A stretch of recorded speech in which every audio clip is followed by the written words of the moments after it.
I am so excited today. For the first time, my arrowroot is flowering.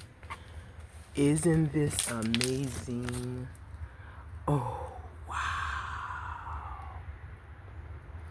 Oh, wow. My arrowroot flowers, guys. You have to grow things in order to see the beauty of the food we eat. Well, it's soft. Is there anything that I can do with this arrowroot flower that might be of use? So it's got many bowls. So what does this mean? I've eaten from this arrowroot before. In fact, this finally, I guess, adolescent or mature arrowroot that is giving this beautiful flower. All right. And this is the first time since when did I plant this? It's been so long. I don't know how many years. I actually had it planted, I think, when I made my first pepper.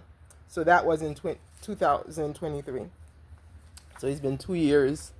So it flowered in 2 years. And this arrowroot is so useful. Look, these are babies from this arrowroot. And I've got more babies from the arrowroot right here. This is a baby from that arrowroot that is now flowering after 2 years. Oh, I think a cat went over this. Baby from the arrowroot. This one is neglected. Baby from the arrowroot. Baby from the arrowroot. Baby from this arrowroot. So this arrowroot is very productive. And I actually, it was an arrowroot that I purchased. And I had decided to plant like the head or something. The head grew into this beauty here. This beauty here. This arrowroot has served me so well. Anyways, guys, thanks for watching Claudine Etienne Against Colorism on my endeavors to be a farmer. Gardener, that's what it is. As a gardener, my arrowroot flowers.